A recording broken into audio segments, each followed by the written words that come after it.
Funny গল্প শোনাই, তো যাদের মন খারাপ আছে অবশ্যই মন ভালো হয়ে যাবে, এটা আমি কথা দিতে পারি।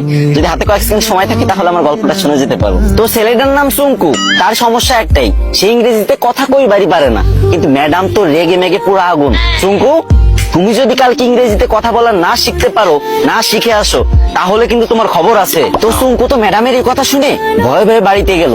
তারপরের দিন চুঙ্কু যখন স্কুলে আসতেছে, তখন অনেকক্ষণ আসার পরে দেখতেছে একটা ছেলে একটা মেয়েরে বলতেছে, বলে হ্যালো ডার্লিং। তখন চুঙ্কু বলল, এই তো পাইছি রে, এটাই তো ইংরেজি। আরে আল্লাহ, এত সহজ কথা আর আমি শিখতে পারি না, যাক এটা আমি মুখস্থ করে নি। তো চুঙ্কু মুখস্থ করে নিল হ্যালো ডার্লিং। চুঙ্কু ভাবলো রাস্তাঘাটে মনে হয় মানুষ ইংরেজি বলে সবাই, তো এবার থেকে যার ইংরেজি শুনবে সেটাই মুখস্থ করে নেবে। তো চুঙ্কু আর একটু দূর আগে যাওয়ার পরে পার্কের ধারে একটা মেয়ে একটা ছেলের বলতেছে সেট অফ ননসেন্স। তো চুঙ্কু বলবো এই তো আর একটা ইংরেজি পাইছি, সেট অফ ননসেন্স, এটা শিখে নিল। চুঙ্কু তো মহা খুশি, ভাবতেছে মনে মনে কি রে, আমি দুইটা ইংরেজি শিখে গেছি, আজকে তো ম্যাডাম আমার কিছু কইতে পারবে না।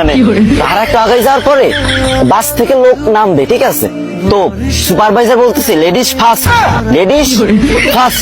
তো চুঙ্কু ভাবছে যে এই তো শিখে ফেলছি 3 নাম্বার ইংরেজি, 3টে ইংরেজি শিখে ফেলছি, আমি তো পারি না ইংরেজি, 3টে ইংরেজি একসাথে শিখে ফেলছি, ম্যাডামটা তো যাই ছাড়াই দেবো পুরো। তো চুঙ্কু তো মহা ভাবসাব নিয়ে পুরো নায়ক শাকিব খানের মতো হাঁটতে হাঁটতে স্কুলে চলে গেল। স্কুলে যাবার পর যখন ম্যাডাম ক্লাসে আসলো, তখন সবাই দাঁড়ায় বললো গুড মর্নিং ম্যাম। তখন চুঙ্কু তো ইংরেজি শিখছে এবার, তো চুঙ্কু কি বলবে? চুঙ্কু বললো হ্যালো ডার্লিং। এই কথা শুনে ম্যাডাম তো পুরো রাইগে মেগে ফায়ার, ম্যাডামের কান নাক চোখ মুখ সব জায়গাতে আগুন বেরোচ্ছে, আরো কোন জায়গাতে যে আগুন বেরোচ্ছে কোনো ঠিক নাই, ঠিক আছে।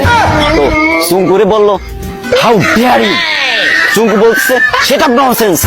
ম্যাডাম তো এবার পুরোই রেগে মেগে হট, বলছে চুঙ্কু চলো প্রিন্সিপালের কাছে, আজকে তোমার খবর আছে। এদিকে চুঙ্কু বলতেছে ম্যাম লেডিস ফার্স্ট।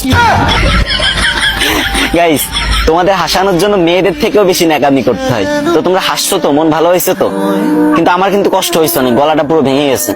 তো এখন কান্না মুখ নিয়েই বলতেছি, আমার আইডিটা অনেকদিন ধরে ফ্রিজ, আমি অনেকদিন ধরে ভিডিও করি না, তাই তোমরা আমার ভুলে গেছো। এখন থেকে নিয়মিত ভিডিও আপলোড দেবো, আর তোমাদের মাঝ থেকে যাবো না, বিশ্বাস করো। প্রত্যেকদিন আমি ভিডিও দেবো, 3, 4, 5, 6টা করে ভিডিও দেবো প্রত্যেকদিন। তো প্লিজ তোমাদের কাছে একটা দাবি, ছোট ভাই হিসেবে ভিডিওতে একটা শেয়ার করে দিবা ভিডিওটা। না মানে তোমাদের হাসালাম, এখন কান্না মুখ নিয়ে বলতেছি, যদি একটা শেয়ার করে দাও অনেক খুশি হবো ভাই। শেয়ার করে একটা কমেন্ট করো যে আমি শেয়ার করেছি, আমি দেখতে চাই যে কারা আমার ভালোবাসে, আমার কমেন্ট করো, বেশি শেয়ার করা লাগবে না, একটা প্লিজ।